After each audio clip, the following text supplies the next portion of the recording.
अस्सलामुअलैकुम, आप देख रहे हैं 9288। सादिया अफजाल ये प्रोग्राम होस्ट किया करती हैं। ज़ाती मसरूफियात के बायस आज वो मेज़बानी के फ़राइज़ अंजाम नहीं देंगी। मैं हूँ फैसल अब्बासी, आपका और मेरा साथ रहेगा। वज़ीर-ए-आज़म शहबाज शरीफ सऊदी अरब के दौरे पर हैं और इस दौरान उन्होंने 2 मरतबा रोज़ा रसूल सल्लल्लाहु अलैहि वसल्लम पर हाज़री भी दी है, दरूद व सलाम भेजा है, इबादत की हैं, नवाफिल भेजे हैं। इसके साथ साथ सऊदी अरब का जो वज़ीर-ए-आज़म का दौरा है, इस पर नज़रें इसलिए भी हैं कि मुआशी एतबार से पाकिस्तान ये तवक्को कर रहा है कि $7 अरब का कोई पैकेज है, कोई रिलीफ जो है पाकिस्तान के इन संगीन मुआशी हालात में पाकिस्तान को मिल सकता है। साथ ही साथ तुर्क सदर से भी वज़ीर-ए-आज़म शहबाज शरीफ की मुलाकात मुतवक्के है। यकीनी तौर पर इंतहाई अहम ये मुलाकातें हैं, इंतहाई अहम ये सिलसिला है और पाकिस्तान और सऊदी अरब के जो ताल्लुकात हैं वो किसी से ढके छुपे नहीं हैं, बरादर जाने जाते हैं दोनों मुल्क एक दूसरे के लिए।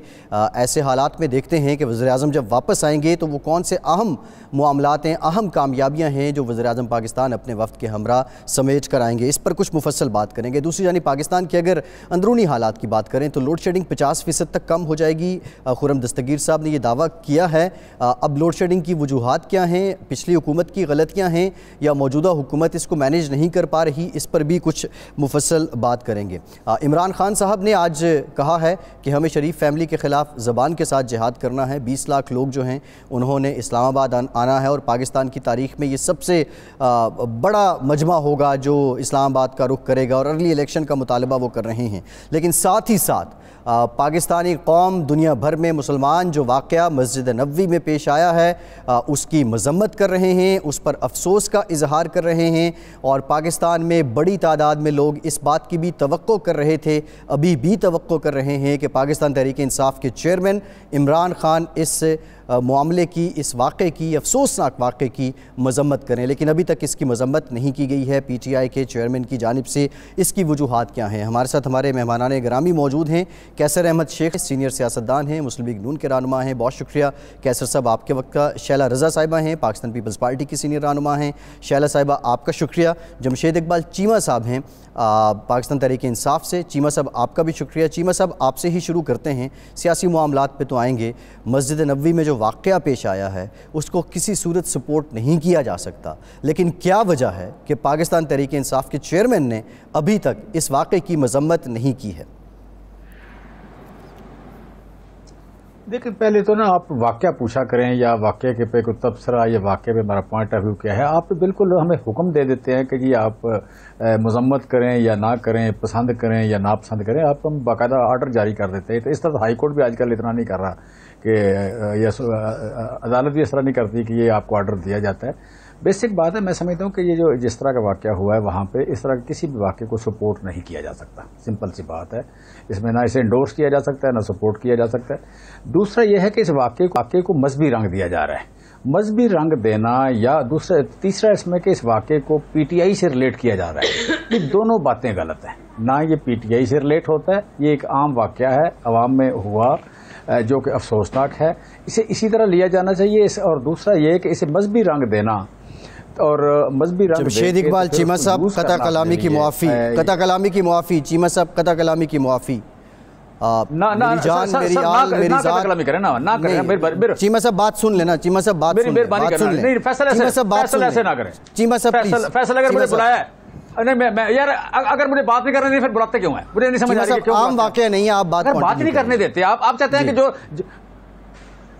अच्छा मैं कहता हूं देखें, मैं पॉइंट ऑफ व्यू बोल रहा हूं, मेरे अवाम सुन रहे हैं, अवाम सुन रहे हैं। अगर मैं गलत हुआ तो वो कह देंगे कि चीमा साहब ने बड़ी फजूल बात की है। अगर मैंने ठीक करा है तो वो समझेंगे। आप मुझे ना टोके प्लीज, ये काम आप मुझे लफ्ज देंगे, मैं बोलूं आपके, फिर आप आगे पढ़े टीचर की तरह, मैं पीछे चीमा साहब आम वाक़या नहीं है, आप बात कंटिन्यू करें चीमा साहब प्लीज।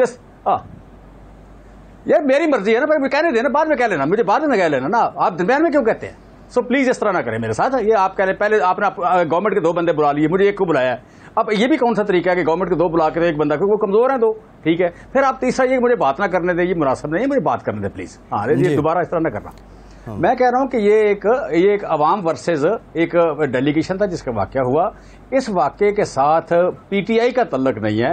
लिहाजा ये जाती वाली बात है कि इसे किसी को साजिश के साथ रिलेट करना, इसे किसी पार्टी के साथ रिलेट करना, ये एक उसी तरह का वाक़या है कि जिस तरह मैं किसी फसाद को, किसी आप कह ले लॉलेसनेस को, किसी तशद्दुद को सपोर्ट नहीं कर रहा।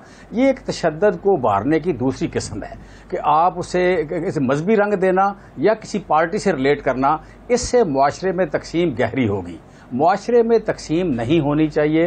और जो हादसाती वाक़यात हैं उनको मुझे, आपको, कैसर शेख साहब को, शहला रज़ा साहब को अपनी सोसाइटी को गाइड करना है कि इस तरह के वाक़यात ना हों। अगर हम इसको हम किसी पार्टी से रिलेट करते हैं, साजिश से रिलेट करते हैं, तो हम उसी तरह का वाक़या, उसी पाकिस्तान तहरीक इंसाफ के एमएनए शेख राशिद शफीक साहब ने इसको क्यों डिफेंड किया है? उन्होंने वीडियो पैगाम क्यों दिया है चीमा साहब? अगर ये पाकिस्तान तहरीक इंसाफ का नहीं है, आपके पाकिस्तान तहरीक इंसाफ के पेज पे इसको क्यों लगाया गया? शहबाज गिल साहब, फवाद चौधरी साहब, इनके ट्वीट्स आपने नहीं देखे? शेख रशीद साहब को क्या 24 घंटे पहले पता चल गया था कि हरम में इनके साथ क्या होने वाला है? ये कैसे आप कह सकते हैं, कैसे इस्टेब्लिश कर रहे हैं कि इसमें पाकिस्तान तहरीक इंसाफ के लोग नहीं हैं? मैं शेख रशीद साहब और शेख राशिद साहब के इस एक्ट को मैं एंडोर्स नहीं कर रहा। मैं भी तर्जमान हूँ प्राइम मिनिस्टर ऑफ पाकिस्तान का, साबिक प्राइम मिनिस्टर ऑफ पाकिस्तान का, चेयरमैन का तर्जमान हूँ। मैं उस वाक़े शेख रशीद साहब की बात को या आप कह लें किसी भी ऐसी बात को जो एंडोर्स करे या जिससे कहीं किसी जगह तशद्दुद को हवा मिले, मैं उसे बिल्कुल एंडोर्स नहीं करता। सिंपल सी बात है। ये पीटीआई का मौक़िफ़ नहीं है। किसी बंदे का पर्सनली बैठे को जज्बाती हो जाना, कोई इस तरह की बात करना, हम इसको बिल्कुल सपोर्ट नहीं करते। दूसरी बात है, दूसरी बात इसमें यह है कि मैं समझता हूँ कि हम इस तरह मैं यहाँ बैठ के करूँ या आप करें या कैसर साहब करें, इस सोसाइटी से मेरी रिक्वेस्ट ये है कि सोसाइटी से डिवाइड को कम करें, हम बढ़ाएं ना इसको। वो काम जो वहाँ हुआ है उसी को किसी दूसरे तरीके से हम इसको बढ़ावा ना दें। थैंक यू जी। ठीक है चीमा साहब, आपको पॉइंट ऑफ व्यू आ गया। कैसर अहमद शेख साहब, जो पोलराइजेशन का हम लफ्ज़ इस्तेमाल करते थे पाकिस्तान की सियासत में कि सोसाइटी पोलराइज हो चुकी है, अब मामला विद ड्यू रिस्पेक्ट कहीं एक्सट्रीमिज़म तक जा रहा है। कासिम सूरी साहब पे कल हुआ एक हमला हुआ, लोग इसको रिएक्शन भी कह रहे हैं कि शाहज़ैन भुट्टी साहब के साथ जो कुछ वहाँ पे हुआ, जिम्मेदारी आप सियासी जमातों की अब क्या बनती है? What to do? बिस्मिल्लाहिर्रहमानिर्रहीम। जी अब्बासी साहब, देखिए मैं कोई 29 साल से सियासत में हूँ।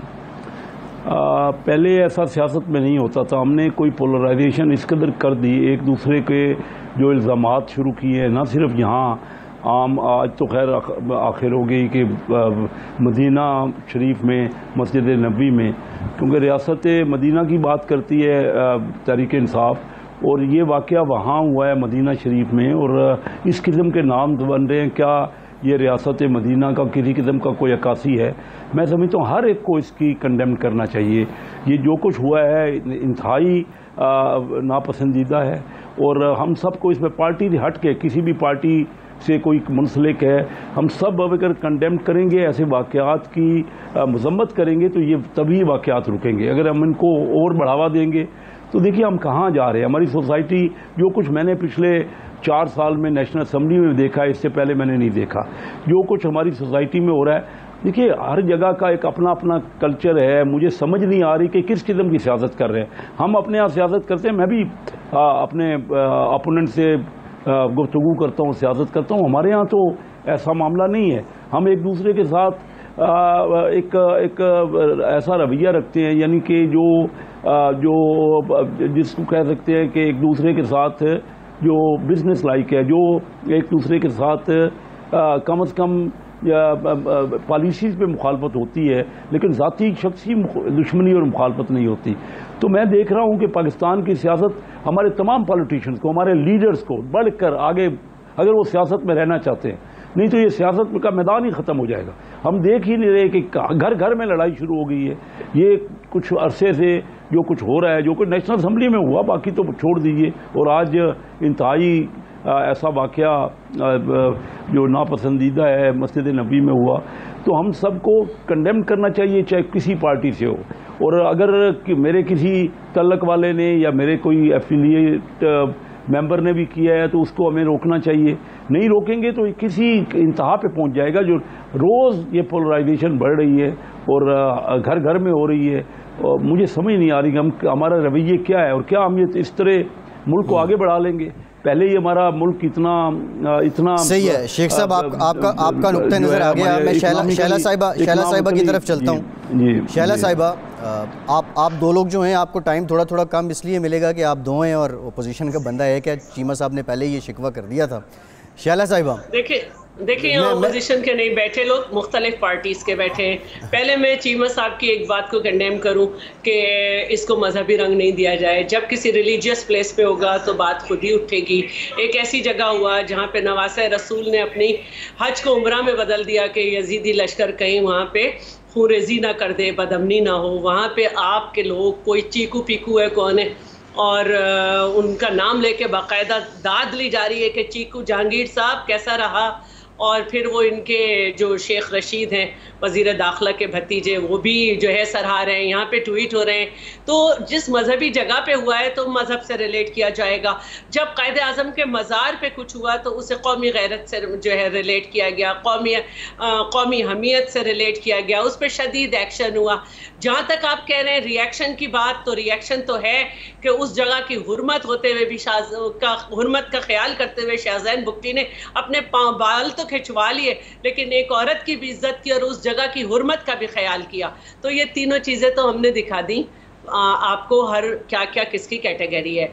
अब बात यह है कि आप इसे कैसे पीटीआई से रिलेट नहीं करेंगे, जिसका साबिक वजीर दाखिला जो है अपने वक्त में कहता हो कुचल दो, और फिर बाद में कह रहा हो कि वो इमरान खान को दोबारा ले आए वरना हम जेल भर देंगे। और 3-4 दिन पहले उसने कहा कि खाना जंगी होगी और ये होगा, और फिर उसने वहाँ का हवाला भी दिया कि ये जिस जगह जाएंगे। इन्हें अफसोस हो रहा है क्योंकि ये गए थे पिछली दफ़ा तो 19,000 ज़कात खैरात के चावल के थैले लेकर आए थे, और यहाँ पे जो है एक खुददारी से एक वफ्द गया है। शैला साहिबा, मेरा सवाल ये है, शैला साहिबा जो दौरा है ना उस पर हमें मुआशी क्या फ़वाइद मिल सकते हैं उस पर तो बात करूँगा, लेकिन मेरा एक सवाल है। कल हमने देखा पीटीआई के लोगों के साथ ये हुआ, फिर रमज़ान में ही मैरियट का वाक़या नूर आलम खान साहब के साथ हुआ। हम ये देख रहे हैं कि PMLN के मेंबरान हों या सियासतदान हों, PTI के हों या पीपल्स पार्टी के हों या किसी भी जमात के हों, आप लोगों के लिए ख़ुद पब्लिक में जाना मुश्किल हो गया है। कुछ समझ नहीं आ रही कब कहाँ से कोई आवाज़ कस दे, कोई समझ नहीं आ रही कब कहाँ से कोई जूता उछाल दे, कब कहाँ से कोई थपेड़ा दे दे।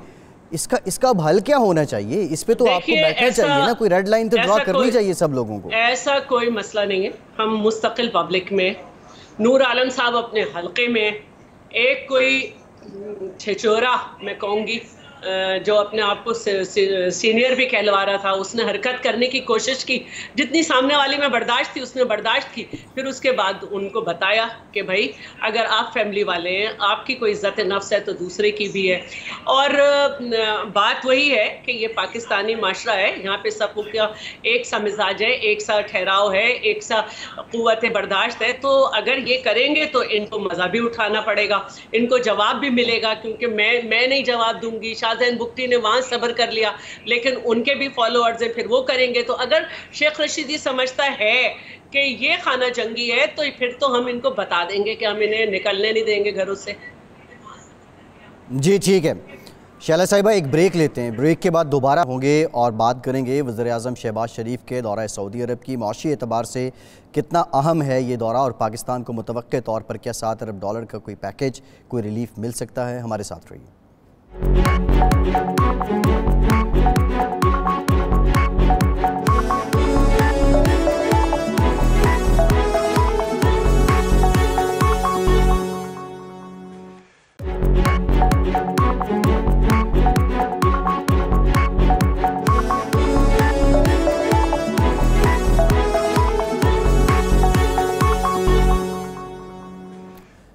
ब्रेक के बाद एक बार फिर से आपको खुशामदीद कहेंगे। जमशेद इकबाल चीमा साहब, वज़ीर-ए-आज़म शहबाज शरीफ साहब दौरे पर हैं। तवक्को की जा रही है कि हस्बे रिवायत सऊदी अरब एक मरतबा फिर पाकिस्तान के साथ खड़ा होगा, लेकिन आपकी हुकूमत का ये जब आप लोग हुकूमत पर नहीं आए थे, आपका ये क्लेम था कि जो पिछली हुकूमतें ये वतीरा अपनाए रखा उन्होंने कि कर्ज़ लिया और कर्ज़ लेकर सब्सिडी देते रहे, रिलीफ देते रहे, हमने उसको कम किया, हमने उसको ख़त्म किया। लेकिन आदाद शुमार जब निकले तो वो कोई 25,000 अरब रुपये के कर्ज़े जो थे वो आपने भी ले लिए, जो भी एक रिकॉर्ड था। आप समझते हैं ये रिलीफ पैकेज जो है ये अगर हमें सऊदी अरब दे भी देता है तो इससे बेहतरी आ जाएगी और वो रिवायत कर्ज़ लेकर कर्ज़ उतारने और फिर कर्ज़ लेने वाली रिवायत टूट पाएगी? फैसल देखें, मैं आज देख रहा था, हम हो गए हैं तकरीबन कोई 293 मिलियन पीपल, ठीक है। ऑलमोस्ट 23 करोड़ के लगभग हैं। जुलाई में हम 23 करोड़ हो जाएंगे। 23 करोड़ का मतलब है कि हम कोई एक अरब डॉलर हमें को देता है तो $4 फीकस ये बनती है। तो मतलब कोई नॉर्मली हम कोई एक $1 $2 $4 मिल जाते हैं तो कई दिन बनाते रहते हैं। बेसिक जो बात है कि जब तक हम अपने पाँव पर नहीं खड़े होते, मसलन जस्ट मिसाल दूं मैं कि ज़ियाउल हक साहब का दौर था, फिर मुशर्रफ का दौर था, और फिर लास्ट जो आप कह लें कि ये जो मतलब पीपल्स पार्टी और नून लीग, जहाँ जहाँ जब जब हम कर्जे लिए हैं, हमें हमारी मईशत में कोई लॉन्ग टर्म या कोई फंडामेंटल चेंजेस नहीं आई, कोई इम्प्रूवमेंट नहीं आई। हमारे करने वाला काम है कि हम अपनी एक्सपोर्ट बढ़ाएं, हम अपनी रेमिटेंस बढ़ाएं, हम जीडीपी ग्रोथ करें। सो हमारी गवर्नमेंट ने तो ये काम किया कि जो रुकी हुई थी एक्सपोर्ट कुछ $25 अरब पे, $25 अरब से उठी 32-33 पे चली गई। फिर इसी तरह 19-20-21 पे थी पहले फॉरेन अपना एक्सचेंज रिजर्व जो रेमिटेंस थी वो 32 अरब पे चली गई। अगले साल यही एक्सपोर्ट 38 अरब पे जा रही है। जीडीपी ग्रोथ बेहतर हुई। मैं समझता हूँ कि हमें ये जो for the time being relief है, पैसे मिलने से या कोई डेफर्ड पेमेंट पे कोई तेल मिल जाए, ये कोई फॉर द टाइम बीइंग एक रिलीफ हो सकता है, ये परमानेंट हल नहीं है। लिहाजा इस बात पे कोई बगले बजाते रहना, खुश होते रहना, आगे आगे सब्सिडी दे देना, टैक्स कलेक्शन एक तीसरा बड़ा फैक्टर है। टैक्स कलेक्शन को इम्प्रूव ना करना, कोई पॉपुलर डिसीजन करना, ये मुआशरा पाकिस्तान जो है आज या ये मुल्क जो है ये पॉपुलर डिसीजन अफोर्ड नहीं करता। ये मेरिट पे डिसीजन को अफोर्ड करता है। चीमा साहब एक सप्लीमेंट्री क्वेश्चन, चीमा साहब सप्लीमेंट्री क्वेश्चन ये ले लें कि आपने कहा कि हमें टैक्स नेट जो है उसको भी बढ़ाना पड़ेगा और रेवेन्यू बढ़ाना पड़ेगा। इसमें कोई शक नहीं, आपकी हुकूमत ने रेवेन्यू रिकॉर्ड बढ़ाया है, लेकिन हम ये भी देख रहे हैं कि इस साल जो इंपोर्ट्स हैं पहले 9 माह में वो 30% बढ़ी हैं। अगर इंपोर्ट्स बढ़ाकर रेवेन्यू बढ़ाना है तो ये भी तो एक जुगाड़ ही है, ये भी कोई परमानेंट हल तो नहीं है ना। सवाल ये है कि इस रिवायत की नफ़ी किन किन जगहों पे जाके आपकी हुकूमत में हुई कि कर्ज लेकर कर्ज उतारने वाला सिलसिला ख़त्म होना चाहिए। देखिए इसमें ये इस सवाल का थोड़ा तसल्ली से सुनना, ताकि चूंकि एक टेक्निकल सवाल है और आप पढ़े लिखे आदमी, शेख साहब भी बड़े पढ़े लिखे, आज बड़ा मजा आएगा प्रोग्राम करने का, तो आपको आएगा। पहली बात तो ये कि आपने हमारा करंट अकाउंट डेफिसिट कितना कम करना है कि आपकी एक्सपोर्ट प्लस जिसने स्पॉन्सर करना है आपकी इंपोर्ट को, वो है आपका एक्सपोर्ट है प्लस आपकी फॉरेन रेमिटेंस है, और तीसरा फॉरेन डायरेक्ट इन्वेस्टमेंट है। फॉरेन डायरेक्ट इन्वेस्टमेंट की बात कर लें, रेमिटेंस की बात कर लें या एक्सपोर्ट की बात कर लें, तीनों लेवल पे हमने इम्प्रूव किया है। चौथी अगली बात जो आ गई कि जब करंट अकाउंट डेफिसिट हमें $19.5 पे मिला, $19 बिलियन पे मिला, तो हम अगले साल 14 पे ले आए, फिर 7 पे आ गया, फिर 1.6 पे आया, इस साल फिर 12-13 पे जाएगा। ठीक है, इतनी ज़्यादा कमोडिटी प्राइसेस बढ़ने के बावजूद ये हमने मेंटेन किया। ये आपके सवाल का जवाब पहला तो ये है। ठीक है, हमने जो हमने सब्सिडी दी है, हमने टैक्स बढ़ा के सब्सिडी दी है, और हमने तारीख की सबसे बड़ी सब्सिडी दी है। हम एहसास प्रोग्राम की बात कर लें या किसानों को सब्सिडी के हवाले से बात कर लें, या हम आप कह लें कि जो छोटा कंज्यूमर बिजली का, गैस का, उसकी सब्सिडी की बात करें, हमने सबसे ज्यादा तारीख में दी है। फिर अगर इसकी बात करें, आप हेल्थ कार्ड की बात करें, तो दे के भी हमने उस तरह कर्जे नहीं बढ़ाए। कर्जे जो बड़े हैं, आप सुन लें जरा, एक तो हमने टैक्स टू जीडीपी रेशियो जो है ये दोबारा 70 से नीचे लेके आए, एक बात। दूसरी बात यह है कि कर्जे जो हैं उसमें अगर हमारा ब्रेकअप करें 3 हिस्सों में, एक ये कि जो आपकी हुई है डॉलर डिवैल्यूएशन, उसकी वजह से कितने बड़े हैं, दूसरा आपने रीपेमेंट कितनी की है, और तीसरा नेट कर्जा कितना लिया है। तो नेट कर्जा हमने शायद तारीख का मिनिमम कर्जा लिया है। ये बड़ा इंपॉर्टेंट बात है। चीमा साहब, मैं जरा कैसर साहब की तरफ जाऊंगा, चीमा साहब ठीक है, चीमा साहब ये आपकी बात ठीक है, आपने रिजर्व बढ़ा दिए, आपने करंट अकाउंट कम कर दिया, और उसके बाद भी रुपी डी वैल्यू हो गया। कैसर साहब एक तो इसका जवाब दे दीजिए। दूसरा ये है कि अगर रुपी डी वैल्यू हो गया तो आपकी एक्सपोर्ट्स जितनी बढ़ी हैं आप समझते हैं ये काफ़ी हैं या इससे ज़्यादा बढ़नी चाहिए थी? और तीसरी बात ये है कि वज़ीर-ए-आज़म साहब का जो दौरा है, आप समझते हैं कि ये जो रिलीफ पैकेज कितने डॉलर का आ सकता है, और ये आपके लिए एक बूस्टर होगा और इसकी बेस पे आप कुछ संभाला दे देंगे मईशत को? फैसल, जो आपने इतने बड़े बड़े टॉपिक शुरू किए, बड़ी डिटेल्स मांगते हैं, लेकिन जमशेद चीमा साहब बात को समझते हैं। जानबूझ के अगर हम इकनॉमिक मैटर्स को भी गलत बताएंगे या कोई ऐसी चीज़ें बताएंगे तो आम लोग तो इन मामले को, ये ज़रा मुश्किल टॉपिक होता है ना, तो आम लोग तो ये समझते भी नहीं है। देखिए, हमारा जो रेवेन्यू है वो बिल्कुल नहीं बढ़ा। यानी इस वक्त हम दुनिया के उन चंद मुल्कों में से हैं जहां अपनी कौमी आमदनी का 11% भी रेवेन्यू नहीं है। हमारे दौर में हमने जो पिछला दौर था मुस्लिम लीग का, पीपल पार्टी ने जो रेवेन्यू छोड़ा था कोई 1800 अरब डॉलर था, हमने 1800 अरब रुपए था, हमने उसको 3600 अरब रुपए सालाना तक किया। इन्होंने अभी 6000 अरब तक लेके इनका टारगेट है, लेकिन वो 6000 कुछ भी नहीं होता। कम से कम डबल भी करें ना तो, क्योंकि डॉलर को 120 से इन्होंने लिया और 190 तक पहुंचा दिया, तो आप देखिए तो रेवेन्यू बिल्कुल नहीं बढ़ा। और हमें, मैं नहीं कहता कि हमने बहुत कमाल किया, हमने उसको डबल किया, ये डबल भी नहीं हुआ, लेकिन डबल भी हो जाए तो हम कोई, क्योंकि हमारी डॉलर इतना रीवैल्यू हो गया, करेंसी डीवैल्यू हो गई, तो ये रेवेन्यू जो है ना 11% दुनिया के चंद मुल्कों में है, बहुत कम है। फिर आप ये देख लीजिए कि असल चीज़ हमें अपनी कौमी आमदनी में इजाफा करना है। जब तक हम 7-8% के ग्रोथ नहीं करेंगे, हम तो 4% ग्रो कर रहे हैं। खुद चीमा साहब कह रहे हैं 2-2.5% हमारी आबादी सालाना बढ़ रही है, हम बिल्कुल ग्रो, और ये 4% तो इस साल हो रहा है, पिछले सालों में तो जीरो भी रही है ग्रोथ। ये पिछले 4 साल की एवरेज अगर ले लें तो 2% भी ग्रोथ नहीं है, यानी जितनी आबादी बढ़ रही है उतनी भी ग्रोथ नहीं है। असल चीज़ ग्रोथ है, और ग्रोथ बढ़ाने के लिए बड़ी तफसील से बात करना पड़ेगी कि क्या चाहिए। दुनिया के जिन मुल्कों ने अपनी ग्रोथ या अपनी आमदनी में इजाफा किया है, वहाँ डायरेक्ट फॉरेन इन्वेस्टमेंट आई है। इंडिया पिछले साल 44 बिलियन डॉलर की डायरेक्ट फॉरेन इन्वेस्टमेंट आई है, और पाकिस्तान में 1.8 यानी 2 बिलियन डॉलर से भी कम आई है। सर इस वक्त नेगेटिव है, इस वक्त आपकी एफडीआई नेगेटिव है। ये जी मैं से दुरुस्त कह रहे हैं, है ही नहीं ना।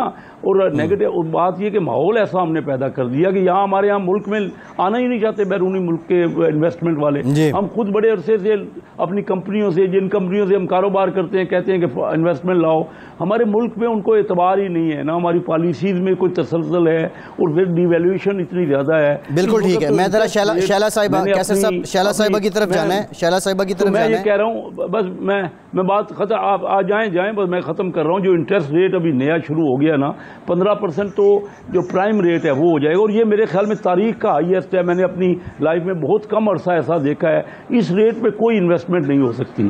तो बहुत सी तब्दीलियां, ये बड़ी इंपॉर्टेंट बात आपने की है, सबका है कि ये एक पार्टी का नहीं है। सर 12.75 तक भी हम गए हैं। बहरहाल ये आपका बड़ा वैलिड पॉइंट है। इकॉनमी से निकल के ज़रा शैला साहिबा, बिलावल भुट्टो साहब बतौर वज़ीर ख़ारिजा, उनका ये पहला दौरा है किसी भी मुल्क का, वो सऊदी अरब में हैं। एक सवाल आपकी जमात से लेकर बहुत ज़्यादा हो रहा है कि शहबाज शरीफ साहब की जो कैबिनेट है उसका वज़ीर ख़ारिजा होना पीपल्स पार्टी के लिए या बतौर पार्टी लीडर बिलावल साहब के लिए कोई इतना सूदमंद नहीं लग रहा था सियासी एतबार से। वो क्या रीज़न्स थी कि जिस पे बिलावल साहब कन्विंस हो गए कि उन्होंने अब ये पोर्टफोलियो रखना है और ये लेना है? अच्छा, सबसे पहले तो आपने मुझे इकॉनमी से बिल्कुल ही निकाल दिया। मैं चैलेंज करती हूँ अगर ये इसको गलत साबित कर दें। करंट अकाउंट खसारा 9 माह में 4,500% से ज़ायद इसमें इजाफा हुआ है। अभी गूगल करें और ये शुमारियात की मैं रिपोर्ट बता रही हूँ। और इसके अलावा जो है जुलाई से मार्च तक करंट अकाउंट खसारा 13.17 अरब डॉलर रहा। मार्च में खसारा रिकॉर्ड बरामदात और तरसीलात ज़द के बावजूद भी 1 अरब डॉलर से तजावुज़ कर गया। तीसरी मैं आपको ये बता दूं, मार्च में मतलब दरामदात जो है 6.25 अरब और बरामदात यानी कि एक्सपोर्ट सिर्फ 3 अरब 7 करोड़ डॉलर। तो ये तिजारती खसारा आप देख लें क्या है कि 6 इन्हीं दोनों के डिफरेंस को कहते हैं एक्सपोर्ट और इंपोर्ट के। अगर आपकी इंपोर्ट 6.25 अरब हैं और एक्सपोर्ट जो हैं वो सिर्फ 3 अरब 7 करोड़ डॉलर हैं, तो मुझे बता दें क्या हुआ। ये तो सीधा स्टैटिस्टिक्स डिपार्टमेंट की जो रिपोर्ट है ये मैंने वो बता दी है, गूगल कर लें, जुटला कोई नहीं सकता इसको। अब रही बात चेयरमैन बिलावल की, पहली बात तो वही है जिसको मैं जवाब दूंगी कि इमरान साहब, जिनको तारीख बिल्कुल नहीं मालूम और पीटीआई फिर उन्हीं के रास्ते पे चलती है, कि उन्होंने कहा कि ये वही नवाज शरीफ है जिसने बेनज़ीर भुट्टो साहिबा की तस्वीरें तैयारे से गिराई थी, फिर इनके लोगों ने उसे और कुछ गंदा कर दिया जुमलों को, क्योंकि पीटीआई गंद नहीं घचोले तो काम नहीं होता। जी बिल्कुल पर्चियाँ गिरी थी, लेकिन वो जाग पंजाबी जाग की थी और इस तरह की चीज़ें थी, क्योंकि पंजाब में पाकिस्तान पीपल्स पार्टी बनी और पंजाब से ही ज़्यादा जीतती थी। तो जब जाहिर है कि एक डिक्टेटर रहा, उसने सब तरह की तकसीम की, तो मैं उसमें नहीं जाना चाह रही। लेकिन पहले भी हमने COD किया और इस वक्त जितने मुश्किल हालात हैं, मुल्क जो है सिफारती लेवल पे तनहा है, मुल्क जो है वो माशी सूरत हाल उसकी बहुत बिगड़ गई है। तो ये बहुत सोच सोच के जो है PDM पहले बनी, फिर टूटी, फिर दोबारा मुल्क के हालात पे जो है तमाम लोग इकट्ठे हुए और उसके बाद ये बहुत सोच समझ के बात की गई है कि कुछ अरसे के लिए हम सब अपने इख्तलाफात एक जगह रख दें, हम एक दूसरे के खिलाफ लड़ेंगे इलेक्शन। PDM में जब भी हमने एक दूसरे के खिलाफ इलेक्शन लड़ा, कश्मीर में, गिलगित बल्तिस्तान में हम लड़ेंगे, अभी भी हमने NA 133 पे एक दूसरे के खिलाफ इलेक्शन लड़ा था। तो मैं ये कहना चाहती हूँ कि पार्टी इस लिहाज से दोनों बड़ी पार्टीज और तमाम दूसरी पार्टी बहुत शैला साहिबा बतौर वज़ीर ख़ारिजा बिलावल साहब का शहबाज शरीफ साहब की काबीना में होना पीपल्स पार्टी के लिए इटसेल्फ पॉलिटिकली आप समझते हैं कि फ़ायदा है या इन फ्यूचर इसके कोई साइड इफ़ेक्ट्स आ सकते हैं? देखिए, ये चैलेंज है इस वक्त तमाम पार्टीज़ के लिए जो जिस पोजीशन पे काम कर रहा है, और मुकम्मल एतमाद के साथ जो है वो चेयरमैन बिलावल भुट्टो ने शहबाज शरीफ साहब के बहुत कहने पे मुकम्मल इंडिपेंडेंट वे में जाके इसको लिया है। और ये हमें जो वक्त इंतहाई कम है, इस पे ज़रूर बात हो रही है कि यकीनन कि हम सब जल्दी इलेक्शन में जाएंगे, लेकिन बहरहाल कोई ईंट तो रखनी होगी सीधी और तरीक़े से, और बुनियाद सही बनानी होगी। तो ये एक इम्तहान है और मैं समझती हूँ कि इस वक्त कम उम्र तरीन वज़ीर ख़ारजा हैं शहीद ज़ुल्फ़िकार अली भुट्टो, 35 साल, और चेयरमैन बिलावल 33 साल की उम्र में, 34 साल की उम्र में वज़ीर खारजा बने हैं। ये हमारे लिए बड़े फ़ख्र की बात है। और इस वक्त सबको ये देखना है कि तमाम जमातों ने अपने इख्तलाफात एक तरफ रख दिए हैं। ये बहुत बड़े चैलेंजेस हैं। फ्यूल एडजस्टमेंट जो इन्होंने किया था, COD में अगर जो नया COD की बात हो रही है उसमें PTI को भी दावत देंगे? देखिए, फ्यूल एडजस्टमेंट, पहले मैं बात कंप्लीट कर लूँ। फ्यूल एडजस्टमेंट की आड़ में जो इन्होंने अवाम पे बम गिराया है और जो इनकी पॉलिसीज़ हैं IMF से, वो ख़त्म तो नहीं हुई ना। हमें बहुत सख्त वक्त गुजारना है। उसमें हमें जो है खारजी सतह पर लोगों से ताल्लुकात ऐसे रखने हैं कि हम अपने मुश्किल वक्त में अवाम को सब्सिडी देते हुए एक बेहतर ताल्लुकात करें। अब जहाँ तक बात है आपकी कि हम दावत देंगे, ऑलरेडी इनके यहाँ से लोग इनकी सख्त पॉलिसीज़ छोड़ के बाहर निकल आए हैं, और अभी जब इस्तीफे डीसीएल हुए हैं, एक एक करके सबको बुलाया जाएगा, तो आप देखिएगा। जी ठीक है चीमा साहब, COD को रिविजिट करने की या नए मीसाक़ जमहूरियत की बात हो रही है, क्या PTI कोई ऐसा मुआहिदा, इमरानी मुआहिदा जो सामने आता है जिसमें एटलीस्ट बहुत से मैटर्स पे एक रेड लाइन ड्रा हो जाए और कुछ सेक्टर्स या सेगमेंट्स ऐसे हो जाएं कि जिन पे कंसिस्टेंट पॉलिसी कंटिन्यू रहे, तो ऐसे मुआहिदे का क्या PTI हिस्सा बनेगी, इन जमातों के साथ बैठेगी इस मामले पे? देखें, इसमें अगर तो ख़ानदान को सपोर्ट करने के लिए या एक फैमिली एंटरप्राइज जो है सियासत में, उसको सपोर्ट करने के लिए COD बनाना है, तो उसका तो मतलब कोई नहीं है। बात है लोगों तक जमहूरियत के समरात पहुंचाना। समरात में कहीं जमहूरियत हमेशा ट्रांसपेरेंट होती है, जमहूरियत करप्ट नहीं होती, जमहूरियत पैसे नहीं खाती, जमहूरियत खानदानी नहीं होती, जमहूरियत नालायकी की बुनियाद पे नहीं होती। यहाँ आप कह लें कि एक दूसरे के गुनाहों पे पर्दा डालने के लिए नहीं होती। जमहूरियत जो है वो उसमें फ्रीडम ऑफ एक्सप्रेशन होता है, उसमें टॉलरेंस होती है। सो मैं समझता हूँ कि जहाँ जहाँ जहाँ जमहूरियत लोगों को जमहूरियत के समरात पहुँचाने के लिए जो भी COD हो उसमें हम हाज़िर हैं, लेकिन जहाँ पे जमहूरियत जो है वो एक कुछ खानदानों को सर्व करने के लिए हो और उस पर इसरार हो, क्रिमिनल्स को सामने लेके आ जाएं, उन्हीं क्रिमिनल के साथ आपने जमहूरियत को चलाना है, उन्हीं को कैबिनेट में बैठाना है, उनकी जो करप्शन है ये चलन हो, बाकायदा एक गवर्नेंस का वो एक रिवाज हो, उस पर टॉलरेंस आपने दिखानी है। कौन क्रिमिनल बैठा हुआ है? हम तो सब कैबिनेट में कौन क्रिमिनल बैठा हुआ है? देखें, मैं सिंपल सी बात कर रहा हूं कि अगर 36 में से 24 बंदे जो हैं वो जमानती हैं, और सबसे पहले वज़ीर-ए-आज़म की बात कर लें, फिर जो आप कह रहे हैं कि उसके बेटे की बात कर लें। क्रिमिनल की डेफिनेशन क्या है? क्रिमिनल की डेफिनेशन क्राइम है सर, क्रिमिनल की डेफिनेशन क्या है चीमा साहब? यार आप उसे नाम नहीं बताएं ना, ये पूरी कौम को इसमें लगाया हुआ है आपने। मैं जानना चाह रहा हूँ आपसे, क्रिमिनल की डेफिनेशन क्या है? मैं बताने लगा हूँ। क्यों आप क्यों समझते मैं डरता हूँ? आप क्यों समझते मैं नहीं बताऊंगा? आप फर्ज कर लेते हैं, मुझे आप बार बार रोकते हैं। राणा सनाउल्लाह को क्या कहेंगे आप? राणा सनाउल्लाह को क्या कहेंगे आप? वज़ीर दाखिला लाल चौधरी कौन है? कैसे क्रिमिनल? हाँ, तो क्या कौन सा क्राइम है कौन सा क्राइम यार? आप कैसे तो छोड़ो, अदालत पे छोड़ दो ना, कुछ काम अदालत पे छोड़ दो, मुझे कहने दो ना। आपने यहाँ अदालत तो नहीं लगाई कि मैं नहीं, अदालत ने उनको मुजरिम डिक्लेयर आपने अदालत प्लीज अदालत ने उनको मुजरिम डिक्लेयर कर दिया यार। इसे टीवी चैनल रहने देना, मुझे मैं तबसरा कर रहा हूँ तो तबसरे तक रहने देना। आप सबूत ना मांगे ना, आप जज ना बने, मुझे तबसरे तक रहने देना। हम यहाँ तबसरा कर रहे हैं, प्लीज टेक इट। आपका एक रोल है, मेरा भी रोल है। मेरा काम है जाते जाते बात करना, तबसरा करना। आपका काम है नहीं। आप चीमा साहब देखें, वीडियो रिस्पेक्ट रोल हम अदा कर रहे हैं, लेकिन हमें समझ नहीं आ रही ना चीमा साहब। पॉइंट ये है कि अदालत अगर किसी को मुजरिम करार दे देती है, हम उसको मुजरिम कहेंगे। एक शख्स मुलजिम है, उसको अदालत ने मुजरिम करार नहीं दिया, मैं बतौर जर्नलिस्ट उसको कैसे मुजरिम कह सकता हूँ? मेरे पास तो कोई क्राइटेरिया नहीं है। इसलिए मैं जानना चाह रहा हूँ कि आप जिस बेस पे क्रिमिनल कह रहे हैं वो बेस क्या है, उसकी तारीफ क्या है? अच्छा, यहाँ पे लोगों को आप लायक कह रहे हैं, लोगों को आप क्या नाम है, इकोनॉमी के चेयरमैन कह रहे हैं, चीते कह रहे हैं, तरक्की करने वाले कह रहे हैं, नेल्सन मंडेला कह रहे हैं। किस बेस पे कह रहे हैं आप? हर रोज कह रहे हैं, अभी जब से शुरू है उस वक्त से कह रहे हैं, शेख साहब भी कह रहे हैं, शाला रजा भी से कह रही हैं। क्या सबूत मांगते हैं आप? तो बात करने दें मुझे। यहाँ बात होनी है, सिर्फ बात होनी है, बात करके आगे जाना है। क्रिमिनल की डेफिनेशन कर रहे हैं, बेफर्की तो नहीं होनी है ना। मैंने कह दिया, मैंने एक मिनट, मैंने जो कहना था कह दिया, इसके बाद आगे ना करें। मैंने कह दिया, नाम भी ले दिया, और क्या कुछ चाहिए?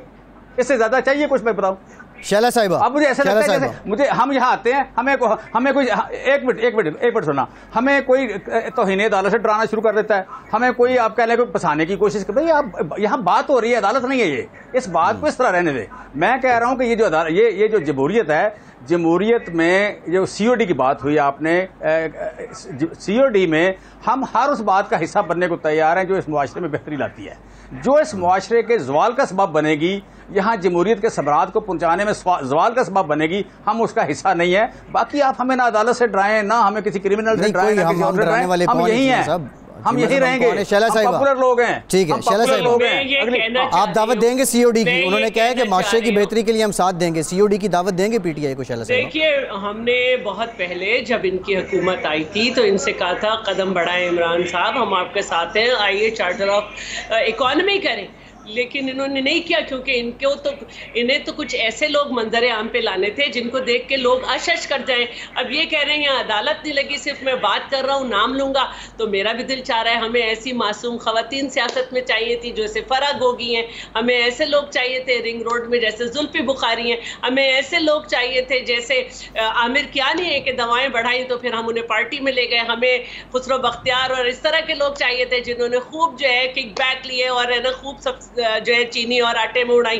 तो ये बातें तो मैं भी कर सकती हूँ और हम भी कर सकते हैं, लेकिन अल्हम्दुलिल्लाह हम अदालतों के सामने खड़े, और आप जो है पार्टी फंडिंग केस में 7 साल से भागे हुए, उसके ऊपर काला नाग बने बैठे हैं। तो ये वाली बातें आप करेंगे तो बात बहुत दूर तक जाएगी। हम अदालतों के सामने, आप अदालतों को बुरा कह रहे हैं, आप इलेक्शन कमीशन को बुरा कह रहे हैं, आप किसी से भी खुश नहीं है। आप जुडिशल कमीशन बनाने की बात करते हैं और उसी अदालत को कहते हैं कि इनको क्या हक है कि हमारे मामलात में बोले। तो जरा तसल्ली तो रखिए। जी ठीक है शैला साहिबा, एक ब्रेक लेते हैं, ब्रेक के बाद वापस आएंगे। खान साहब ने आज भी कॉल दिया है 20 लाख लोग इस्लामाबाद आ जाएं, क्या इमरान खान का ये मोमेंटम हुकूमत को सरेंडर करने पे मजबूर कर देगा और जल्द इंतखाबात हो जाएंगे? ब्रेक के बाद बात करते हैं, हमारे साथ रहिए।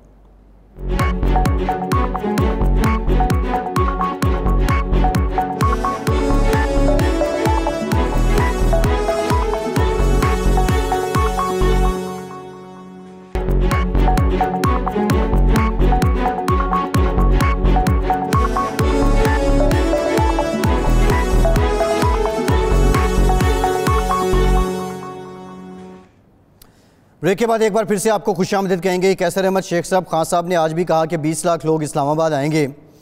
हुकूमत जमहूरियत में कर्टियस एंड पे होती है, जब अपोजिशन की जानिब से ऐसी कोई तहरीक का ऐलान किया जाता है तो उन्हें कायल करने की, कन्विंस करने की कोशिश की जाती है। इमरान खान साहब के लॉन्ग मार्च से पहले क्या हुकूमत कोई वफ्द उनके पास भेजेगी, उनको मनाने की कोशिश करेगी और कोई कमिटमेंट हो जाएगी अर्ली इलेक्शन पे? कोई वे आउट निकलेगा इस हिजान का? मैं हमेशा ये कहता रहा हूँ, देखिए जिस तरह ये चार्टर ऑफ डेमोक्रेसी ज़रूरी है सब पार्टियों में, चार्टर ऑफ डेमोक्रेसी होना चाहिए और चार्टर ऑफ इकानमी होना चाहिए। अब देखिए हम जलसे जुलूस तो कर ही रहे हैं और एक दूसरे से बढ़ के कर रहे हैं, कोई भी जीत जाएगा कोई हार जाएगा। हम अपने मुल्क को और आवाम के बारे में नहीं सोच रहे। हमें एक कोई लाया अमल बनाना पड़ेगा कि किस हद तक हमने जाना है। मैं फिर दूसरी बात ये कहूँगा कि जो MNAs इलेक्ट होते हैं अवाम के डायरेक्ट वोट से आते हैं, फिर हम जो बजट होता है सिर्फ का सिर्फ नेशनल असम्बली का प्रीरोगेटिव है, नेशनल असम्बली ने बनाना होता है बजट। लेकिन हम जितने भी वजीर ख़जाना लेते हैं, चाहे इन्होंने लिए तहरीक इंसाफ ने, चाहे हमने लिए, चाहे पहली पार्टियों ने लिए, सब बाहर से लेते हैं। ये कहाँ मुमकिन है कि आप वो लोग जो कि बजट पास कर रहे हैं वो बजट बनाने का हिस्सा ही ना हो? तो कैसे बजट पास हो सकता है? सिर्फ हाथ उठाने से या उन लोगों से राय हाँ या ना लेने से बजट तो नहीं बन जाता। बजट आवाम के नुमाइंदों को बनाना है और लाजमी तौर पे मेरी ये ख्वाहिश है और हमेशा मैं एम्फसाइज करता रहा हूँ, अगर आप IMF के नुमाइंदे या कोई बैरूनी जो लोग हैं उनको वजीर ख़जाना बनाएंगे तो आपके मामलात, क्योंकि बजट सिर्फ कौमी असम्बली ने पास करना है, सेनेट ने भी पास नहीं करना। तो इसी वजह से हमारी इकानमी नहीं आगे बढ़ रही। हमें चार्टर ऑफ इकानमी भी करना है। मैं दावत देता हूं अभी भी मैं बिजनेस और कॉमर्स विंग का मुस्लिम लीग का सदर हूं, मैं दावत कर देता हूं, यहाँ चीमा साहब मौजूद हैं, आए और बैठे मिल के लोगों के मामलात को हल करें। आप जज्बात ले आएंगे, आप मस्जिद नबी में गवर्नर स्टेट बैंक जब आप अपोजिशन में थे तो उनको आप कहते थे ये IMF के नुमाइंदे हैं यहाँ पर। अब ज़ाहिर है उन्हीं के ज़रिए ये सारे उमूरे ख़जाना जो हैं उन्होंने चलना है, उमूरे ख़जाना ना भी हो उमूरे दौलत आप कह लें उन्होंने चलना है। तो क्या नून लीग इस मौक़िफ़ पे कायम है कि रज़ा बाकिर साहब IMF के नुमाइंदे हैं अभी भी?